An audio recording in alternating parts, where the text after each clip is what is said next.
Hello, everyone. Good morning. Hello. Good morning. My name is Sheniqua Trotman, Okay, great. and I'm here to sing with you all. I'm going to teach you all a quick song that I use to self regulate my nervous system, and it's a super easy teach.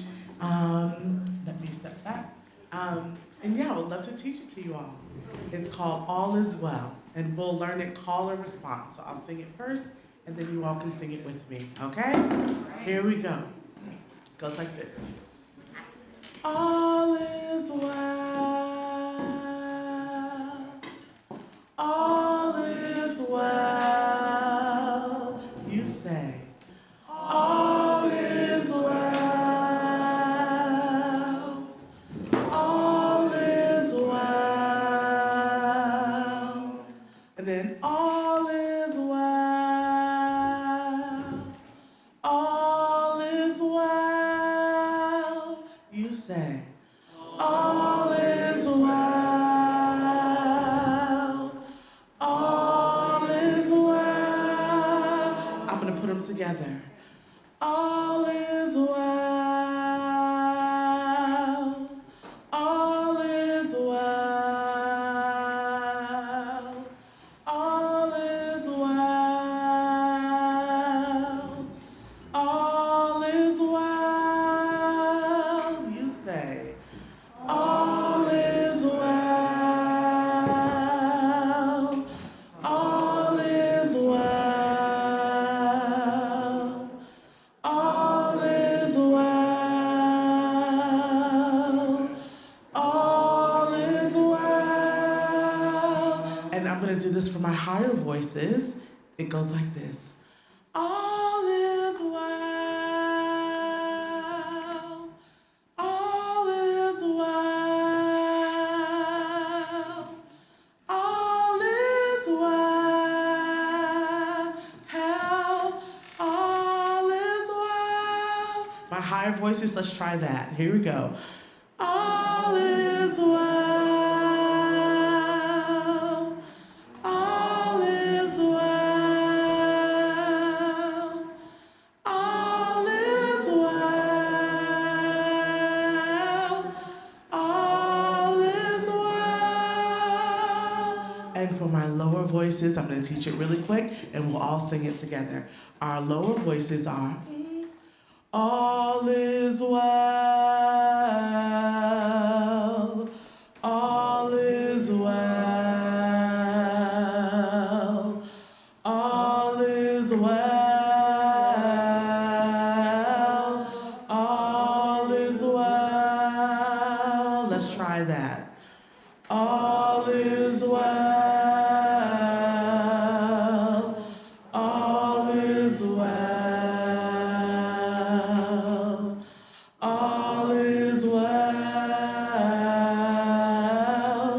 All is well. Okay, I know that was a really fast teach, but choose a part that feels good to you, and we can sing it together for the next 2 or so minutes, okay? Here we go. And all is well. All is well. All is well. All is well. All is well. All is well.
deep cleansing breath together. Breathe in and out. Thank you all for singing with me. That was beautiful. Thank you. Thank you.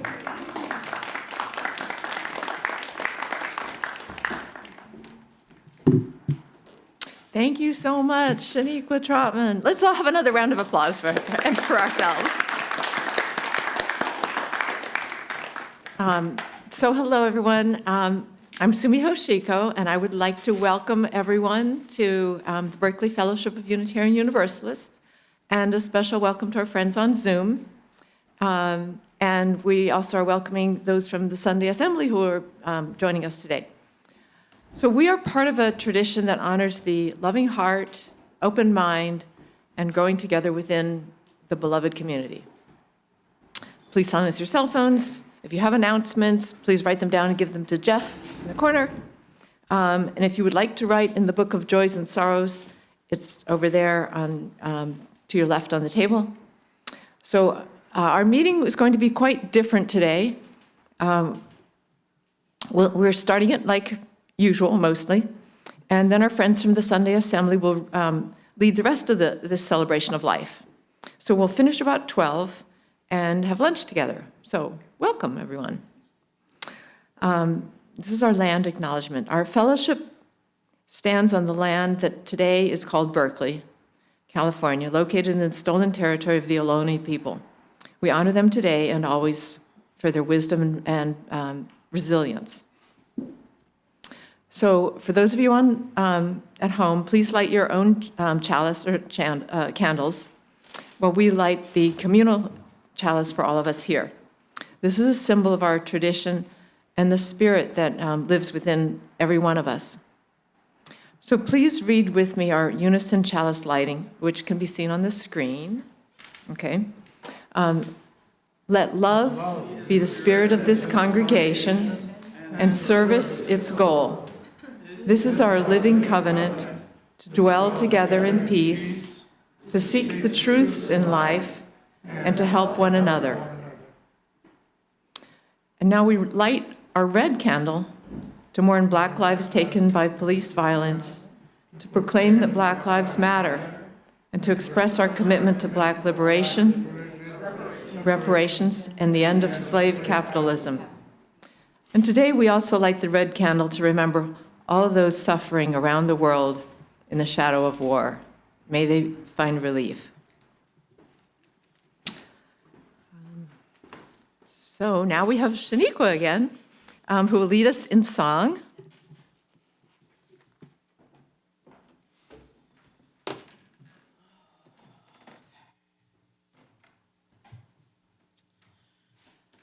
The next song I'm going to share is a song by a song leader out in Santa Cruz. Her name is Heather Houston, and she has a wonderful song called Tending the Spark, and I'm going to sing it for you all today.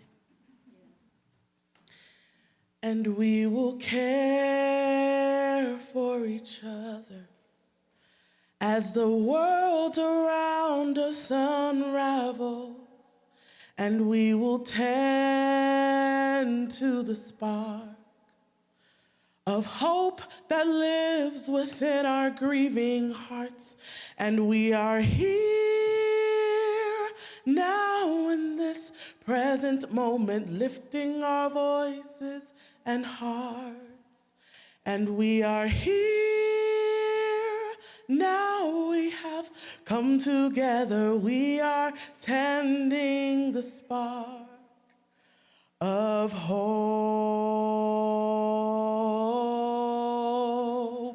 hope. Oh, may it grow,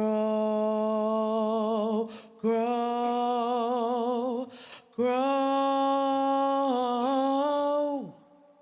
And we will care for each other as the world around us unravels, and we will tend to the spark of hope that lives within our grieving hearts. And we are here now in this present moment, lifting our voices and hearts. And we are here, now we have come together. We are tending the spark of hope,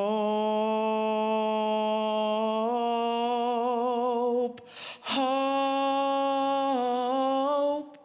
Oh, may it grow, grow, grow.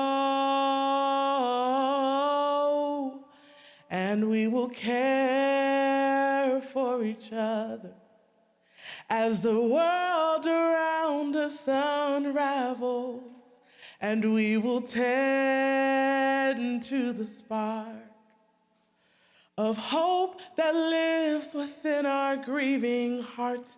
And we are here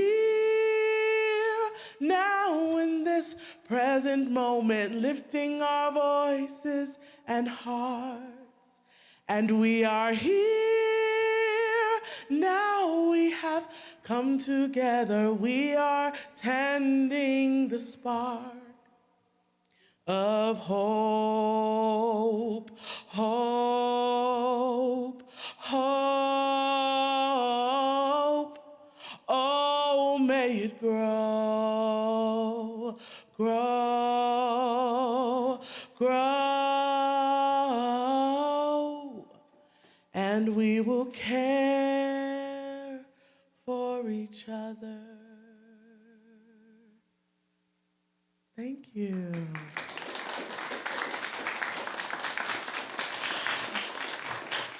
And I want to quickly say that I'm here from Brooklyn, New York. I'm so happy to be here with you all today. And I have a house concert coming up with Marcy Boyd and Betsy Rose on the 25th, I believe, here in South Berkeley. So I'm not sure how to get that information to you all, but if y'all would like to attend a house concert, I'll be here and around. You can come see me. All right, thank you.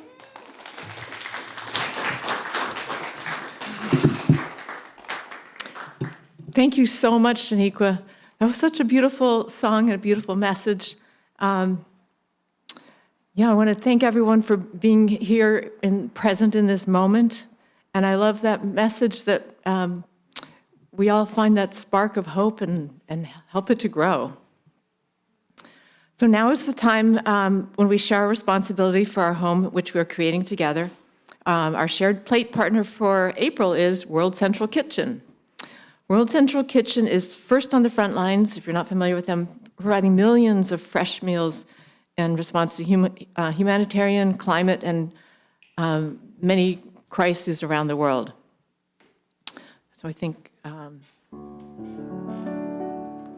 we will pass the, Mike or someone is going to be helping with that. So let us dedicate our offerings to the work of this fellowship, which is creating beloved community within and beyond these walls. We dedicate ourselves and these offerings. So now we have announcements. Okay. Go ahead. We'll pause. Go ahead.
Thank you, everyone.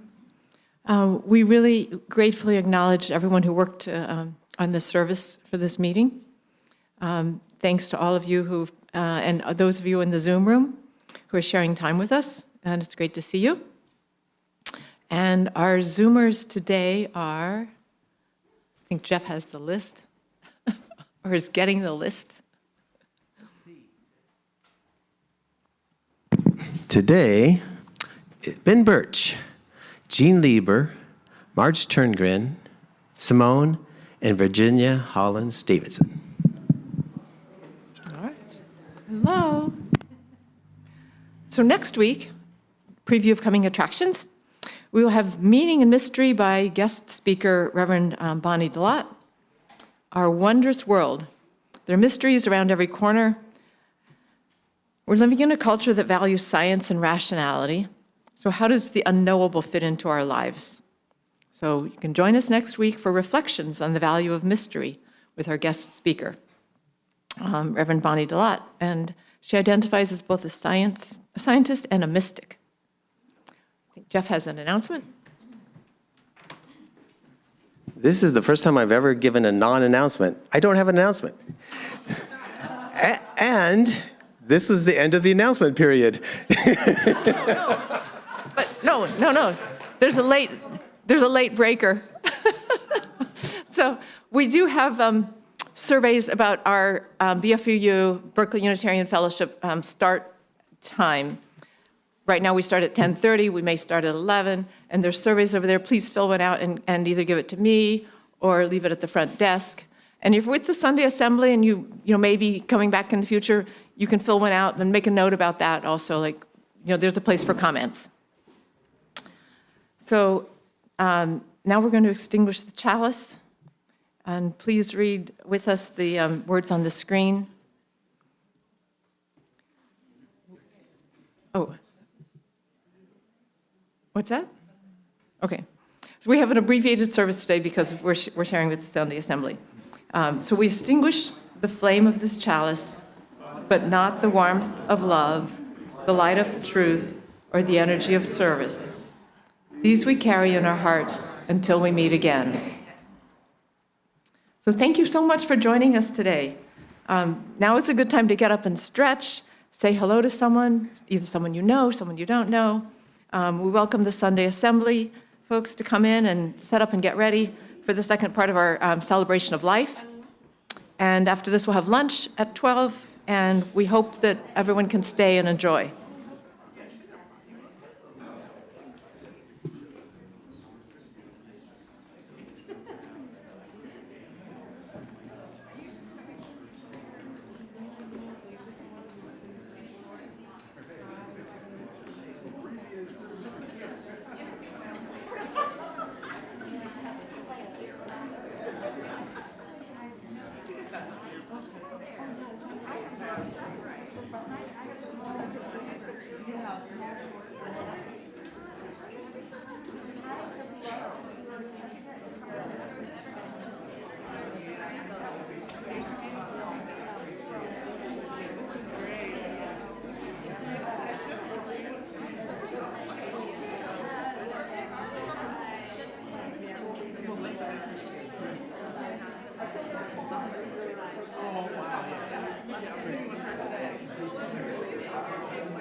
You can get seated. We're going to slide right into part 2 of our event this morning.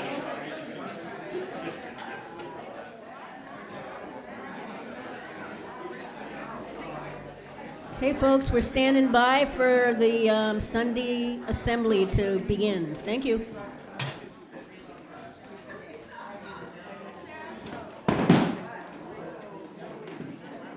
All right.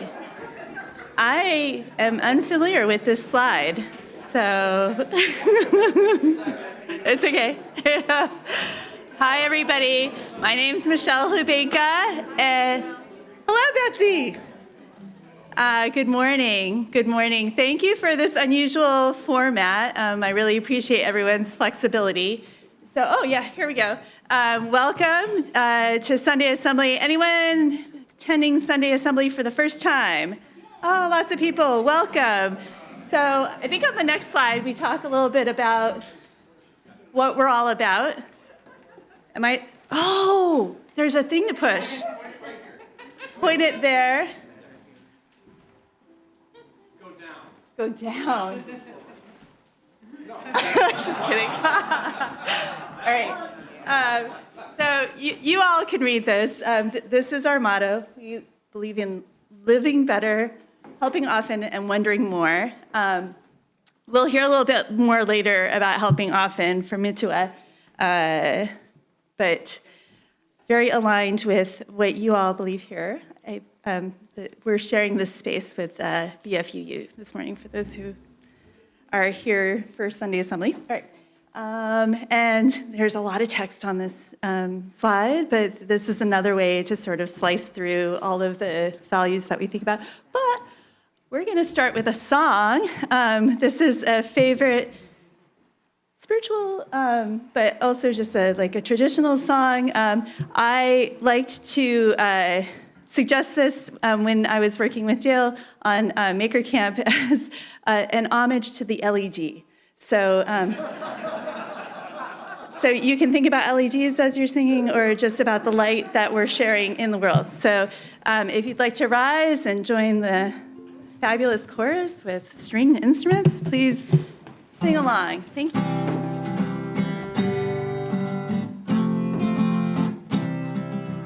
This light of mine, I'm gonna let it shine. This little light of mine, I'm gonna let it shine. This little light of mine, I'm gonna let it shine. Let it shine, let it shine, let it shine. Everywhere I go, I'm gonna let it shine. Everywhere I go, I'm gonna let it shine. Everywhere I go, I'm gonna let it shine. Let it shine, let it shine, let it shine. Building up a world, I'm gonna let it shine. Building up a world, I'm gonna let it shine. Building up a world, I'm gonna let it shine. Let it shine, let it shine, let it shine. All of California, I'm gonna let it shine. All over California, I'm gonna let it shine. All over California, I'm gonna let it shine. Let it shine, let it shine, let it shine. All over the nation, I'm gonna let it shine. All over the nation, I'm gonna let it shine. All over the nation, I'm gonna let it shine. Let it shine, let it shine, let it shine. All over the world, we're gonna let it shine. All over the world, we're gonna let it shine. All over the world, we're gonna let it shine. Let it shine,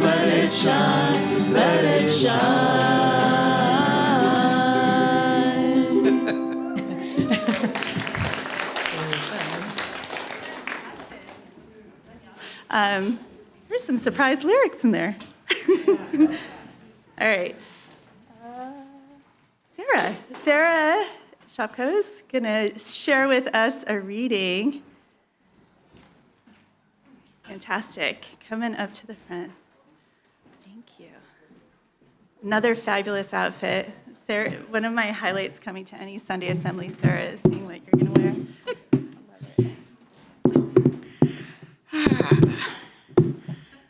Hello, all. I was told, whoops, okay. That was easy, okay. I was told that today's theme is architecture. Am I not, where am I? Where's Mitsuha? That's what she told me. Anyway, so I was like, oh my gosh, what can I get that would be interesting about architecture that's not too, esoteric. So, and surprisingly, when I did a little goggle search, there are tons of poems about architecture, or tangentially about architecture. So I chose a couple, or a few, and the first one I'm going to read you is called The Instruction Manual. It's by a poet named John Ashbery, and he is no longer living, but he died in 2017, so it's sort of modern. Okay, it's called The Instruction Manual.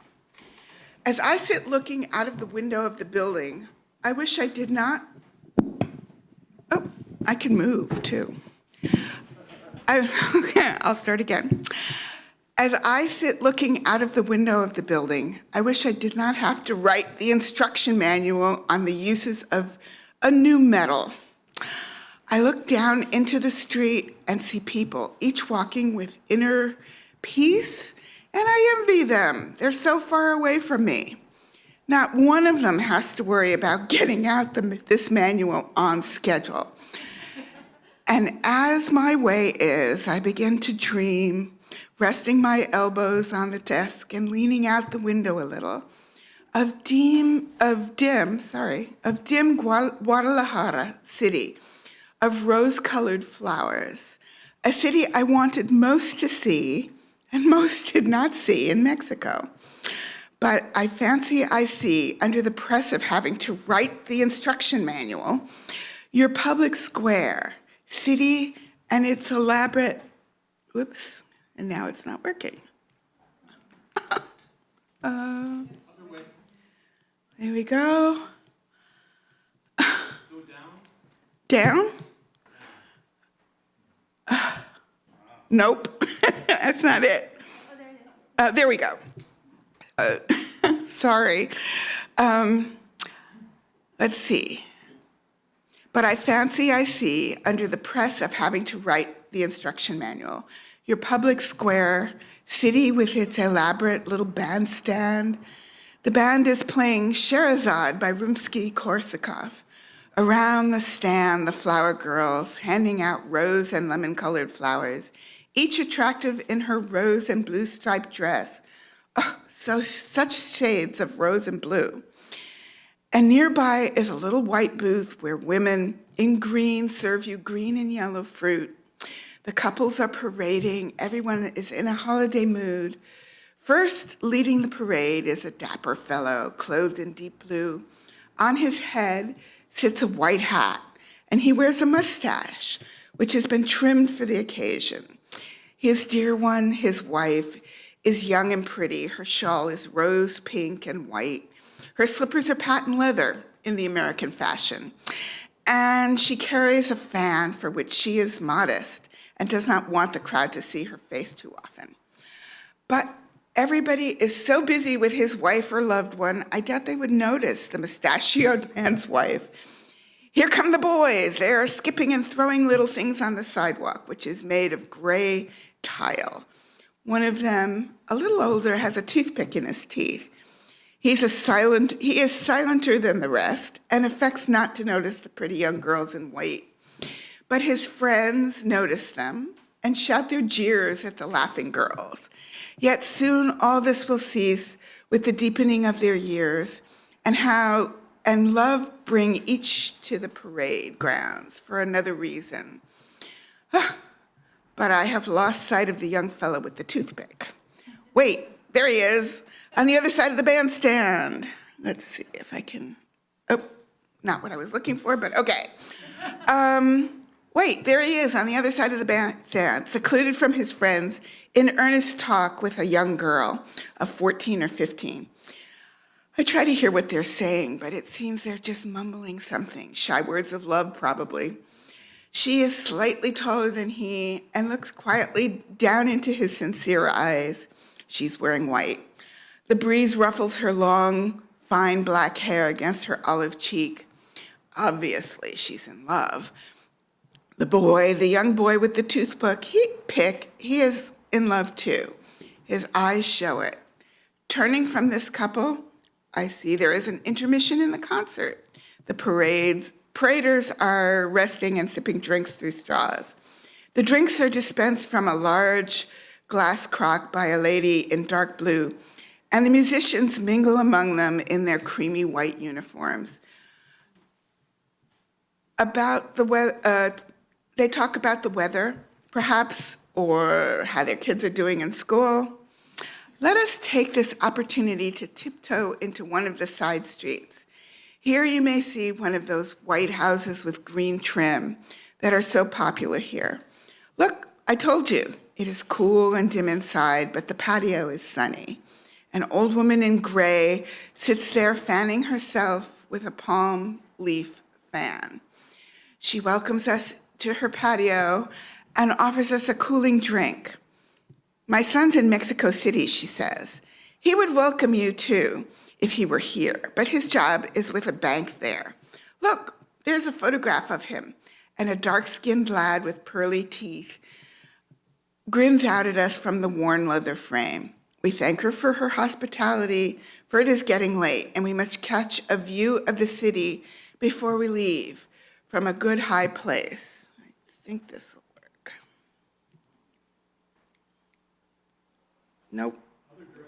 Down. Sorry. There we go. Oh, wrong thing. Okay.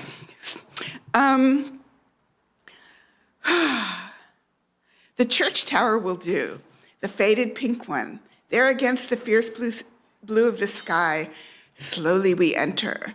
The caretaker, an old man dressed in brown and gray, asks us how long we've been in the city and how we like it here. His daughter is scrubbing the steps. She nods to us as we pass into the tower. Soon we have reached the top, and the whole network of the city extends before us. There is a rich quarter with its houses of pink and white, its crumbly, leafy terraces.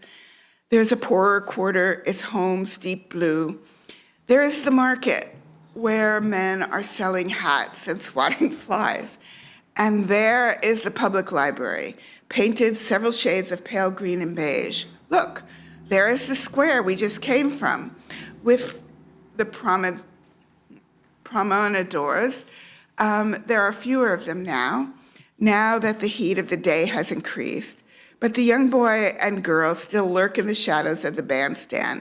And there is the home of the little old lady. She's still sitting in the patio fanning herself.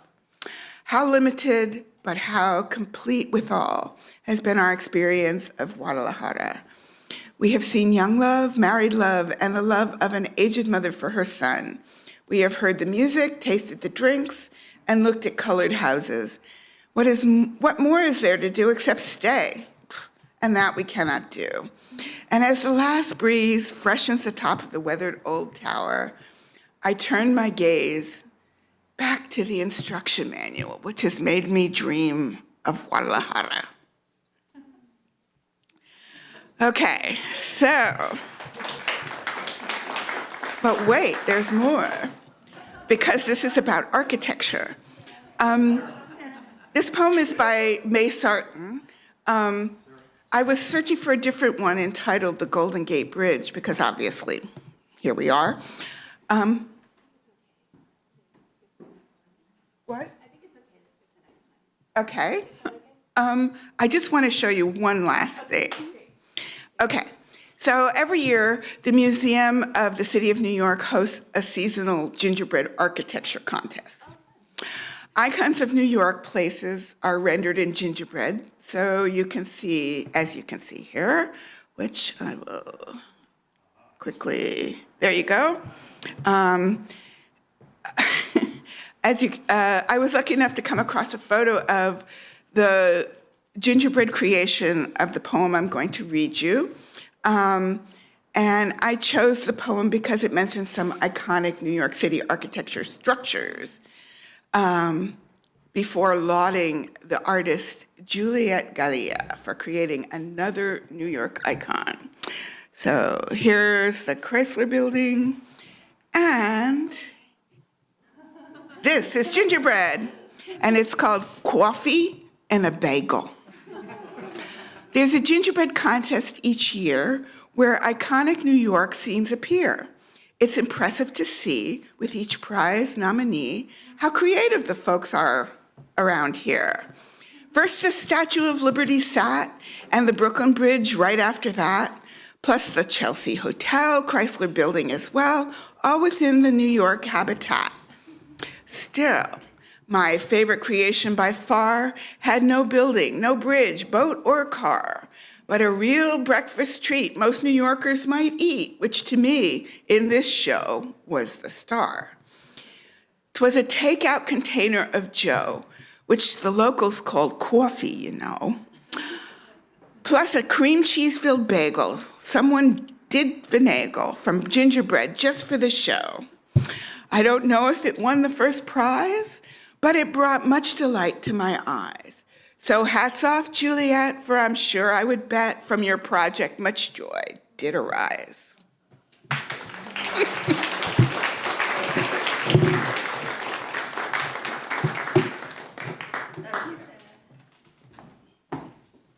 All right. Thank you so much, Sarah. It's my great pleasure to introduce Dale Daughety, who 20 years ago I met as he launched this wonderful event called Maker Faire, which does include some architecture, that's true. I used to have a mnemonic for this, but it was a celebration of arts, crafts, engineering, green design, health, music, science, technology. It was not unlike the walk around Guadalajara that Sarah shared with us. There were surprises around every corner, and Dale really created a bit of a town square and a zocalo with many others, of course. But he's going to share with us some images from the first event, and I hope you can all help me in welcoming Dale. Thank you.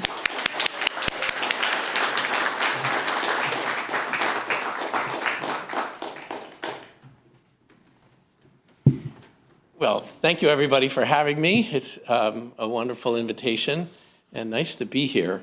I will touch on architecture in an indirect way, but in a moment. So I thought I'd tell you a little bit, how did this come to be? And partly it grew out of a magazine. I started really 21 years ago. So this is the first issue of Make Magazine. And I had sort of the idea that, and more the observation, that people were doing interesting things, you know, what today we'd call on the side, or they had projects they were doing that were probably more interesting than what they did at work, and often had nothing to do with any particular expertise or background they had. They were just interested in something. And I kind of wanted to follow that urge. And I had the idea that we have cooking magazines, and what's inside a cooking magazine? A good one has recipes. It tells you how to make stuff. And I thought, well, there are all these interesting projects, and it's fine to portray them and talk about them or show them, but I wanted to provide the instructions, or to use a phrase that was in the poem, the instruction manual for how to make something and do it yourself. And that was kind of the big spirit here, is to share those instructions, make it possible for others to do it. And the architecture pieces, the person on the cover here is Chris Benton, who is a professor of architecture at Berkeley. And I was looking for someone to put on the cover who had a project that was kind of really interesting and accessible. Chris was into kite aerial photography. And he, as a professor of architecture, he was interested in studying buildings from like 600 to 1,000 feet in the air.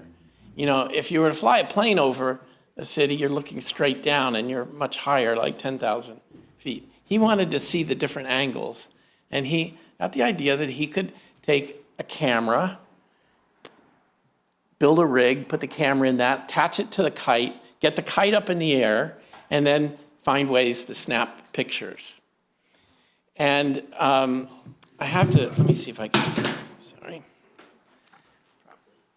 Did something here to damage the, but Peter, we're all about repair, aren't we? Here, yeah. Let me just show you. So one of the things I liked about Chris's project, which wasn't new, kite aerial photography. There, actually, yesterday was the celebration of the 1906 earthquake in San Francisco. There are kite aerial photographs of that. What? Oh, I'm sorry, I moved away. So we had him build a rig out of popsicle sticks that would be pretty accessible. And the thing I'm looking for, it's actually a pretty long, you can kind of see the rig a little bit there. It's just a disposable camera. And its idea was to get it up in the air and take one shot. But to do that, he created a mechanism which I think goes down in history as one of the cleverest things, at least name-wise. It was the silly putty viscous timer. So what he did is he took rubber bands and wound something up and put silly putty in a hole. And he had about 90 seconds before the silly putty released the switch, and then it would hit the shutter and take a picture. So that's silly putty viscous timer. Has always been a favorite of mine. But Chris went on to actually create a career out of kite aerial photography, taking books, and he did a book on it, and he went all along the coast and sort of mapped the coast, and he had gallery shows, he was at the Exploratorium, all in kind of this side project, ended up developing into something that was as important to him, perhaps even more important than his career as an architecture professor. And I think that's sort of, in a nutshell, the story that I see with lots of makers, that this little thing, this little idea that they started grows up to be something very important to them and perhaps others. So in meeting people like Chris and other people in the magazine, I thought, well, I really like these people. They're interesting, and you don't get to see them, meet them, talk to them. And what if we had an event where we just bring them back, kind of like a science fair, kind of like a craft fair, kind of like a country fair, county fair. And we just ask them to bring the stuff they make and put it on a table and talk about it. And that was sort of the core idea I was trying to do with Maker Faire. And, I just wanted people to be able to talk and ask questions like, how did you make that? Or where was your first idea come from here? Or where'd you buy the materials? And that's, are the pictures going? Did you want that's fine, that's fine. I may loop through them and narrate them. But, as you can kind of tell from the pictures, putting out a call to the community and say, bring the stuff you make, and going out and finding people. And again, I should say, in this first issue, because I came up with the word make for the title, I decided to call our readers makers. And instead of calling them readers. And so that sort of caught on. But at the time, if I went up to people and said, are you a maker? They wouldn't necessarily know what I meant. So I was really just convincing people to bring stuff. And I have to say, I was so lucky to start this in the Bay Area because there are a lot of creative, unusual forms of creativity here. And people generally didn't ask me a lot of questions. They just said, when is it? And how do I show up? And I'm very grateful to that because really we co-created this event. I just tried to handle some of the logistics. But, people brought their things, and they brought things that they loved doing and loved talking about. And I think the thing that I was impressed at almost from the beginning, we decided to be a family event, not a nerdy event, not a techie event, we really wanted to see kids there. We wanted to see families pushing strollers. And some of the great joy over the years has seeing the kids that came to Maker Faire very young come back, 20 years later with their own projects and their own life story about being a maker. And so partly for doing this is, I've always kind of framed it, is I wanted people to see themselves as not just consumers, but also makers, producers. And it's not something we hear in our culture a lot, like that. And so I thought the best way to do that was for them to see other rather ordinary people make things and what they did and be inspired, because I think what we were trying to do is build a big tent, bring all kinds of forms of making, not just technology, but some technology. But all different forms of it, and let people enjoy it. And hopefully they'd say, that's something that interests me, something I could do, and go home and start it. So a lot of the magazine, a lot of this movement has been rooted in DIY or things you can do. And I think it's just important. I don't know if I can fully explain it, but it actually comes to define, the things you make come to define who you are. And I thought what was really interesting about Maker Faire was a lot of the people that were makers there, kind of shy, maybe socially awkward. But when you asked them about their project, they became like showmen. They came alive, and they wanted to talk about how they did things because it was important to them. And I always thought, if you went up to that person and said, tell me about yourself, they go, I don't know, what do I say? But if you ask about that thing, they start talking about it. And they tell you almost everything you need to know about that person through the lens of that object. And I think we all know this. I mean, maker is just another way of putting something that's been in cultures, forever, right? We had to build shelter, we had to make food, we had to, make clothing. But we see ourselves more as consumers often. These are things I buy, and aren't I proud of the things I buy? But what's behind making is a process, not just the product, not just the outcome. And so that's what's kind of important. The other thing, there's an example in here, if you see Steve Wozniak getting, we had someone, I think he's from Berkeley or nearby, Bruce G., and brought the dump tank. And he outfitted a basketball goal and put basically a bucket on top of it. And if you threw a ball and hit something, it let the bucket of water fall on an unsuspecting person. Now, it was also a fundraiser for the EFF, Electronic Frontier Foundation, so that was nice. And we got people to sit under it. And so he was there. And right next to him, just kind of out of serendipity of putting it, we had a guy from Arizona, John Guy, who had built a barbecue pool heater. And he just basically run a bunch of copper pipes to take the water from a pool, circulate it on top of a barbecue, and heat it. I mean, layers of pipes. There it is, right there, right? Okay, so the two of them were next to each other, and he says, I can heat the water for the dump tank. And so I don't think Woz got a cold bath. I think he got a warm bath. But it was some of the magic of Maker Faire was just putting those different people together, and they got to talk to each other. And the unit that was fascinated me, and this all comes from open source, but it was projects. That we didn't have companies, we didn't necessarily have affiliations or titles. We had projects, and that's how you talk to each other. What's your project? What do you do?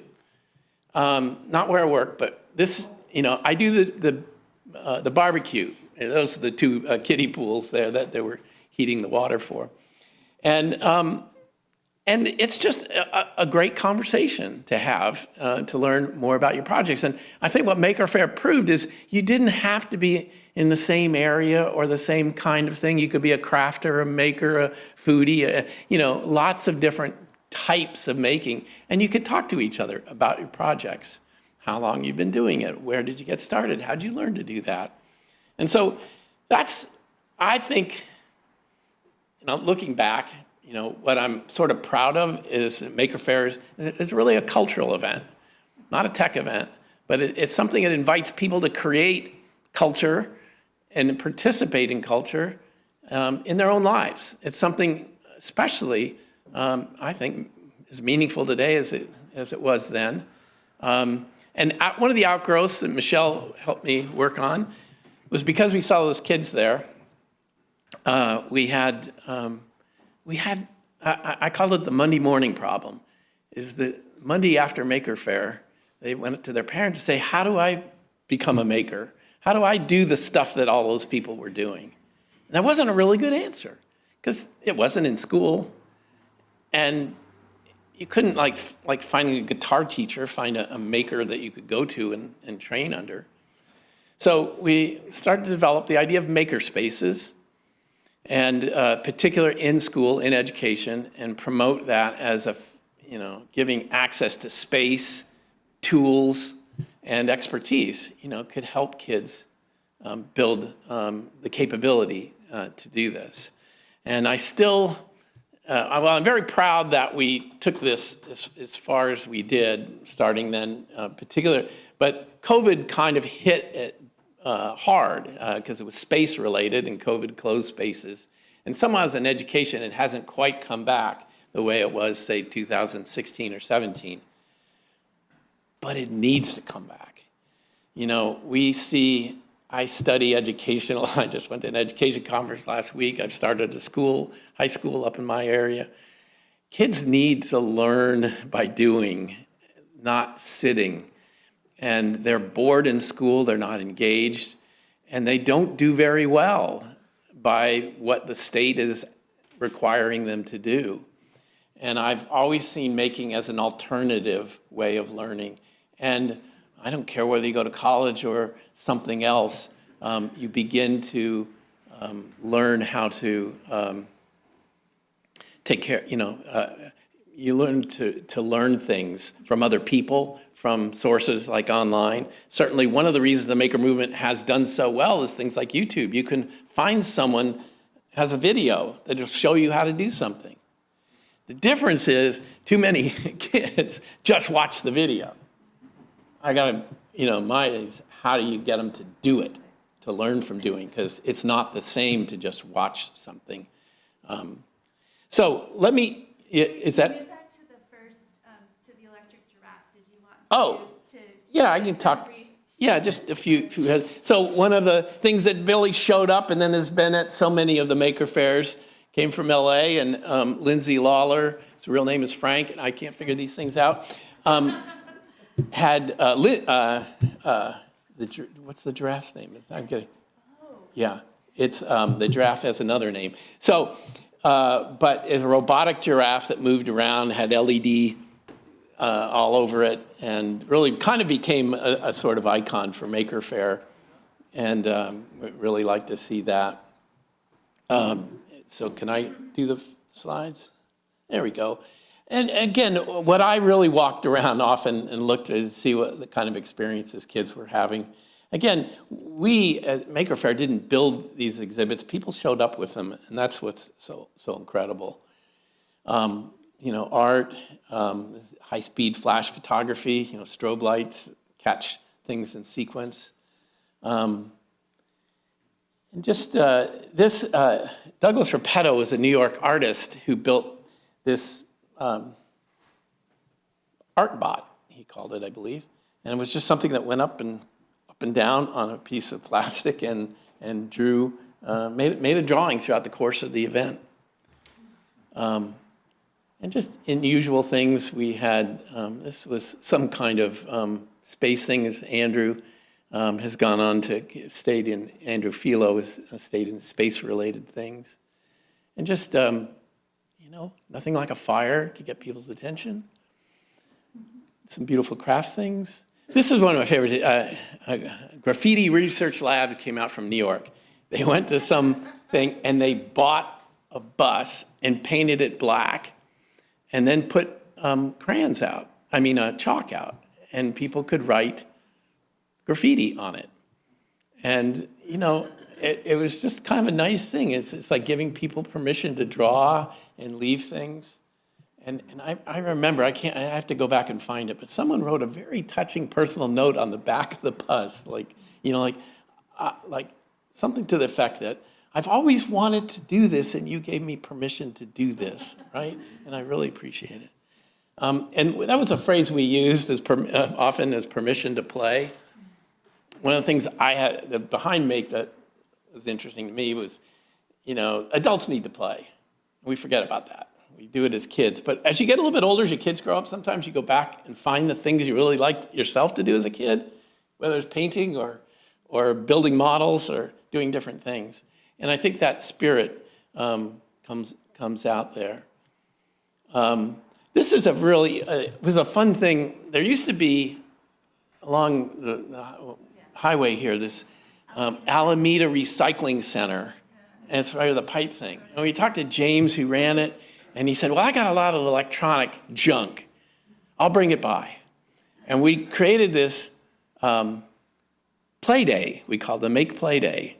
And we just put the stuff out and put out some screwdrivers and stuff. And kids loved taking things apart. Popping keys off keyboards, I was a little bit worried because I thought this, by kids, I was kind of thinking we were attracting, teenagers. But these are 3-year-olds, sometimes holding screwdrivers like this, and you just, and mom's looking up at the ceiling. So you just wondered if we were creating the conditions for different things. But this is the kind of stuff that they built. They took the parts and made things. And it was really kind of unstructured, creative work. And it was fun.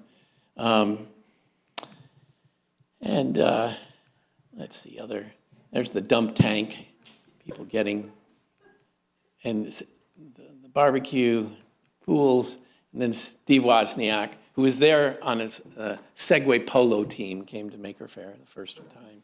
And the last Maker Faire, which is now in Vallejo at Mare Island Naval Shipyard. We moved it there. It's a beautiful location. It's great. But he was my guest on Sunday because it was the 50th anniversary of the Apple I. And we got to talk about how, and I wrote Steve a note and said, I'd love to have you come. And, this is someone who gets plenty of money to speak. But, he replied, yes, where would I be if I couldn't make things? As he replied, right? So he saw that spirit of, tinkering and just taking idea, the Homebrew Computer Club, all these things that grew out of people saying, in many cases then, how do I get a computer? I got to build one.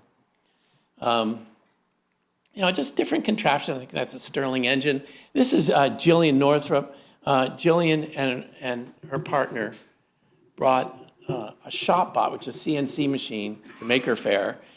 And they brought it because they had one in their dining room. And that's where they made things. And they live in Berkeley, Oakland. They've moved around a couple times. But it was such a cool thing. They just, they are more like design build people today, but they did a lot of great stuff. We had early electric vehicles. We did a hack the Prius, like how could you make a Prius that you could charge, which then was unusual. And then, things like cardboard creations, just simple things that you could make. Legos. I can't read that there myself, but it's. Why can't I be in the movie? People add things to stuff. It's just great. And then just glass blowing, young girls, fortress. I think it's the Burning Man guy. And that's kind of the photos. There's the Segway players. That's Jamie. And the Crucible from Oakland had their fire engine. And we had fire. And this was an early telepresence robot. So you could talk to someone in a different place. And these were boards, actually software-defined radio, which was out of Berkeley. And this was some swarm robots and someone in a costume. I always loved the people. This is a little bit of a, what he calls, dirigible. But it was a little kit the guy brought up. And this was guys that made rides out of bicycle parts. Cycle side, right. They're great fun. And Dan did these LED bike things. And then John Saragardi of Oakland, this was this is a Burning Man vehicle. What do you call it? What's the names on the top? I can't read it, but. SS Alpha Fox, that's right. And of course, it made fire. So let me stop there. I don't know how long. Should I take questions or is that it? You could do like 2 questions. Okay. Thank you for asking. It's the last weekend in September, and it is out at Mare Island. Early bird tickets end this month. So I'd love to have you there. And I will also show, this is the current issue of Make Magazine. This is 96, this is number 1. So we're working on 97, and I saw Rose back there with a craft. So we did 10 issues of a craft magazine, and our next issue is kind of an homage to that craft era and bringing, it was kind of this idea that technology was infusing traditional crafts, and there were new and interesting things you could do, say, with conductive thread or wearables and stuff. So we're covering that in our next issue. Oh, sorry. Yeah, sorry. Any other questions? Okay. Oh, yes. Thank you so much. I'm a 2nd grade teacher, and we started this year a makerspace, and the kids love it, and we made it simple. It's just cardboard boxes, masking tape and scissors. It's great. If you have a recommendation for adding to do something different, what would you add?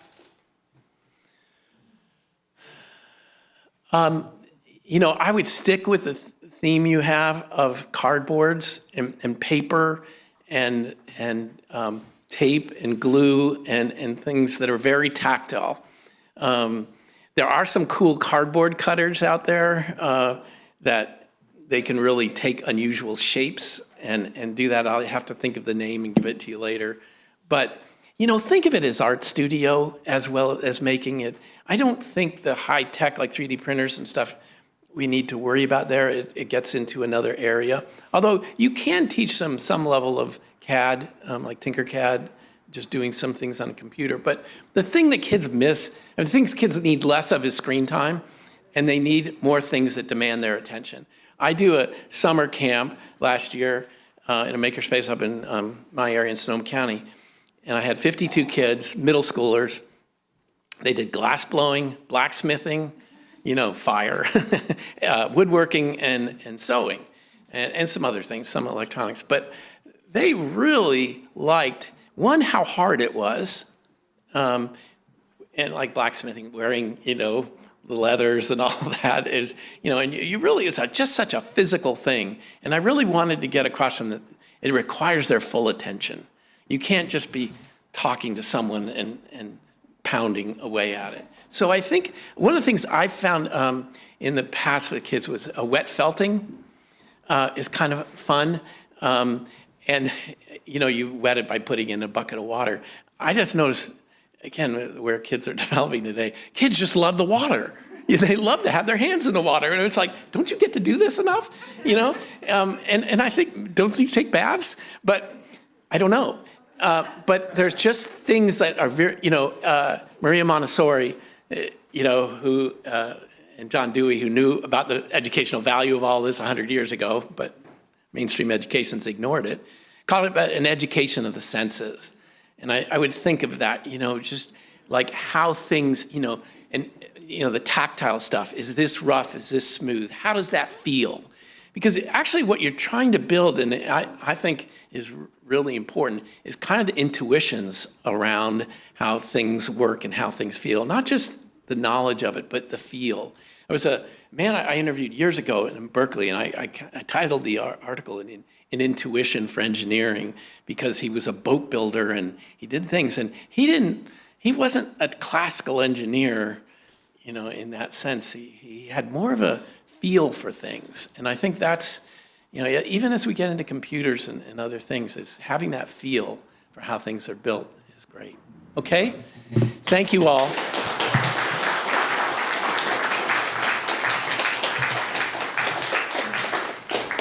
Thank you so much, Dale. All right, I think we have, we're going to skip the song? Is that what's happening? No, the song was there. Maybe back?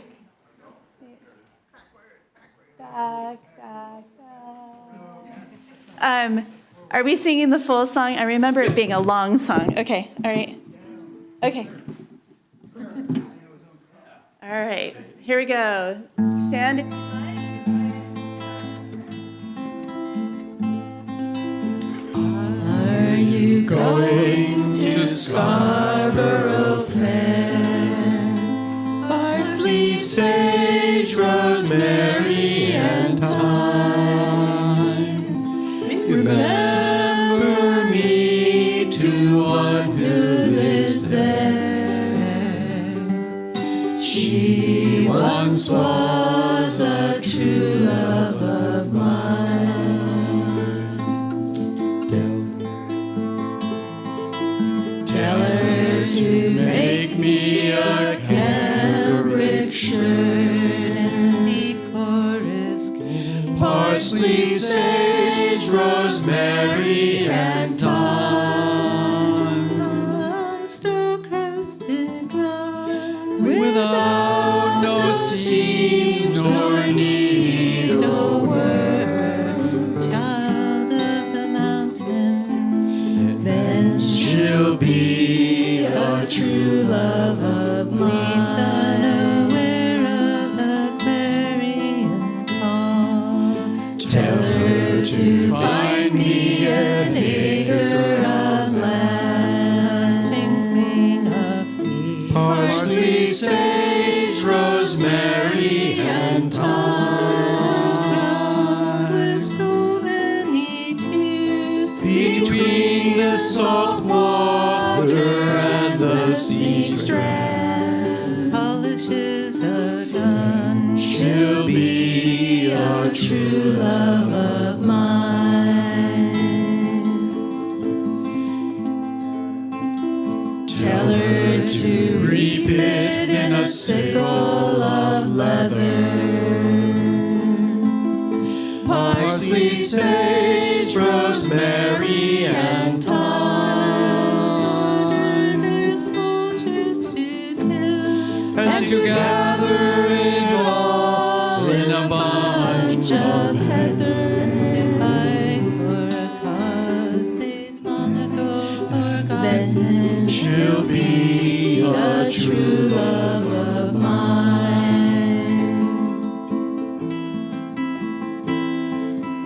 Are you going to Scarborough Fair?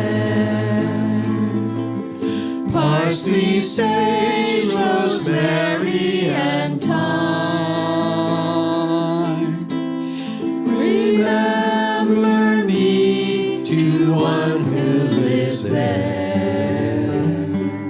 She once was a true love of mine.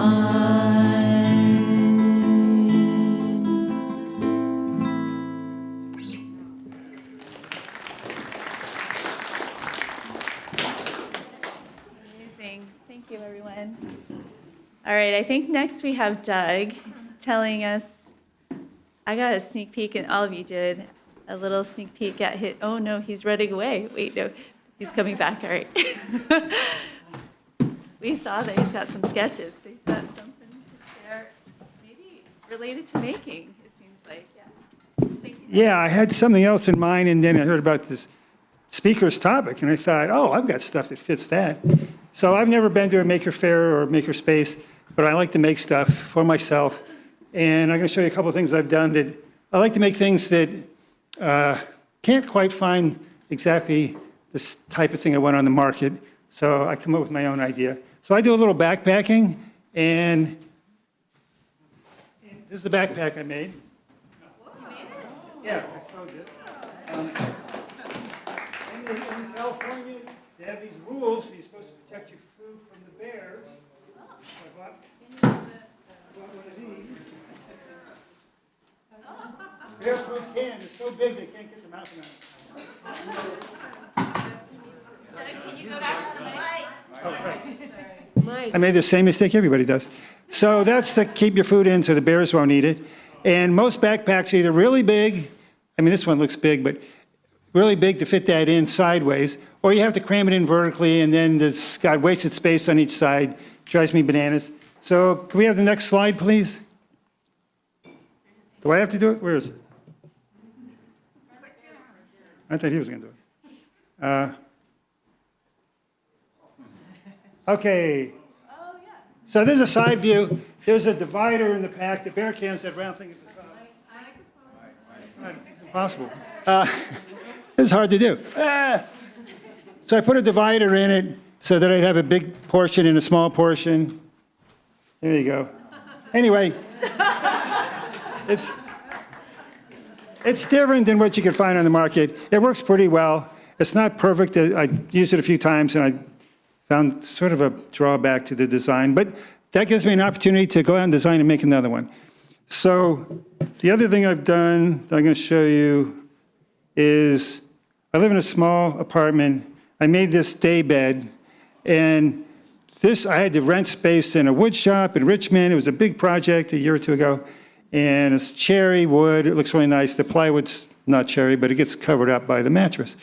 The idea is you can use a real mattress, not like a futon, which I had for years, and I cut it into two parts. You'll see that in a minute for the couch. And then the back thing, the part on the right that kind of goes up vertically, that's on hinges. It can lay flat, and you can make a full queen-size bed if you want. So little supports for the back of the couch. There's the plywood that's angled, so you can make a couch out of it. There's when you put that, see, this is what I sleep on. And then the other part of the mattress becomes the back of the couch, which is really high because I took a queen-size mattress, and that's how wide they are. So I was really proud of this. At some point, I'm going to get my place cleaned up and have a few people over to show it to and have them actually sit on it. So that's a couple of projects I've made. I only make one every 2 years. I'm very slow.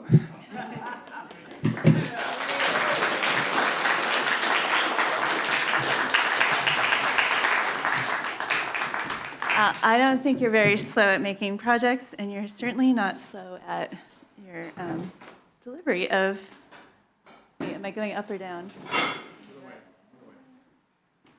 Okay.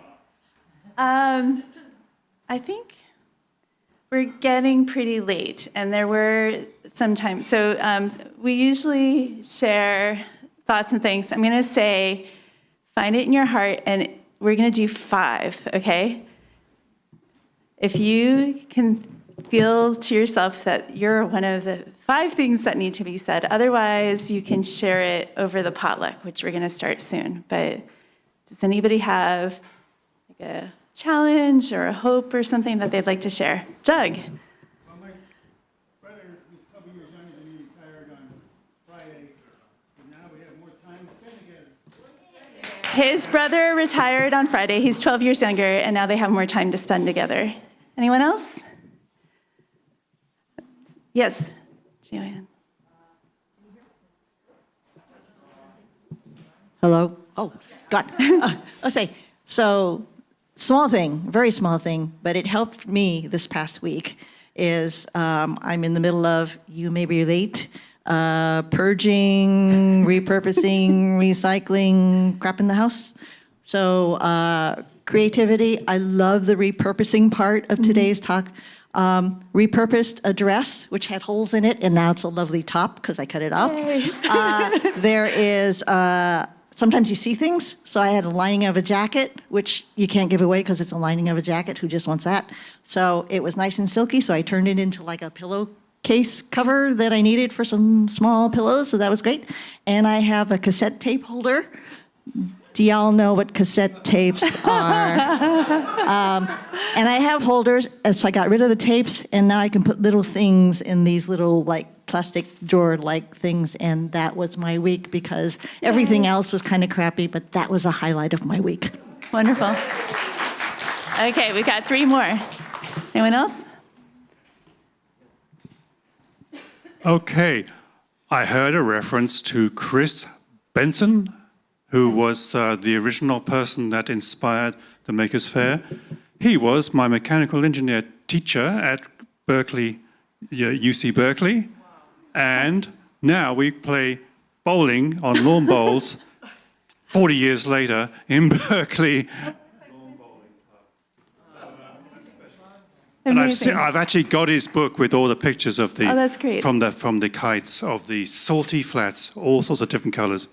Great.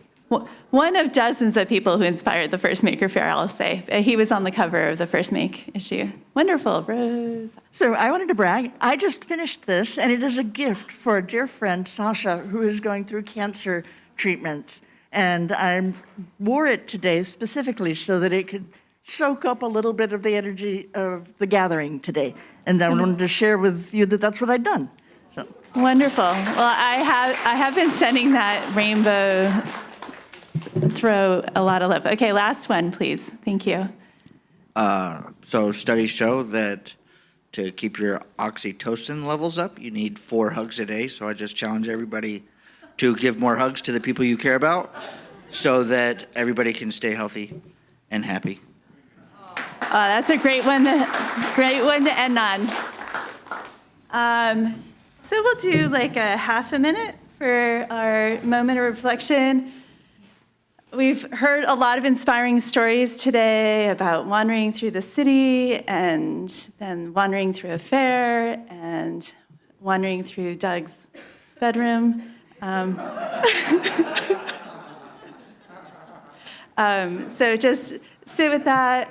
Think of the things that you have wanted to make and want to realize in the world and about other things that you may have been inspired by for maybe half a minute.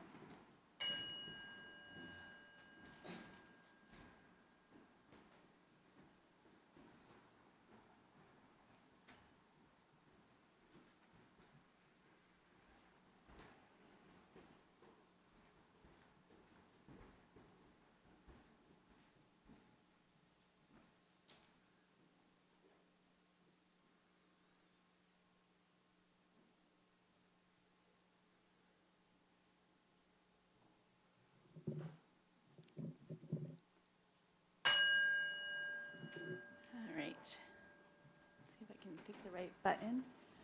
All right, now is our time for announcements. There were announcements earlier for BFUU. Sunday Assemblers, I'm sure all of you have heard, but we're having a town hall tonight to talk about how lovely it's been visiting this space. And I didn't say it earlier, but thank you for sharing this space with us the last 3 months. And I guess we'll be in conversation about what happens next. Any important SMOOPs announcements? SMOOPs are small groups. Schmoops. We were founded by comedians. Anybody? We've got like a food social. All the information's on Meetup. Going once? Going twice? All right. And we have a conference coming up.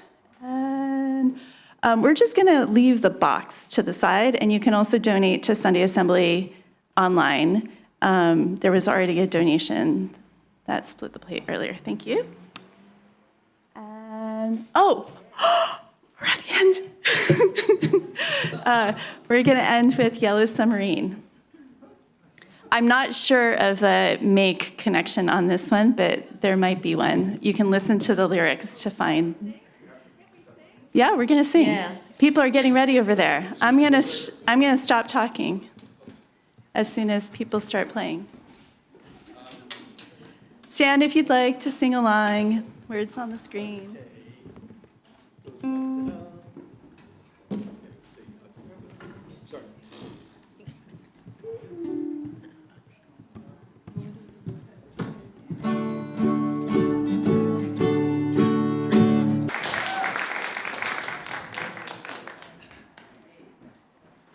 Maybe done.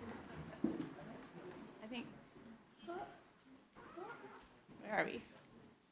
Oh, right. I have to point it over there. Okay.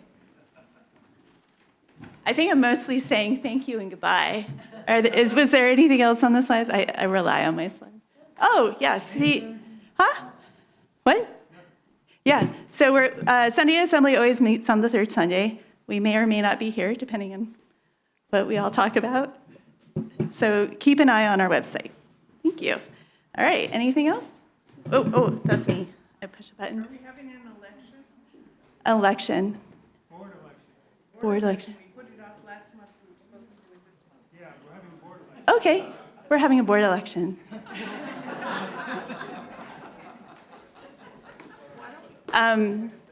We'll meet over in this corner in 20 minutes or so. Does that make sense, or just right now? Just right now. Okay. Thank you, everybody. Thanks for staying. I'm sorry we went along.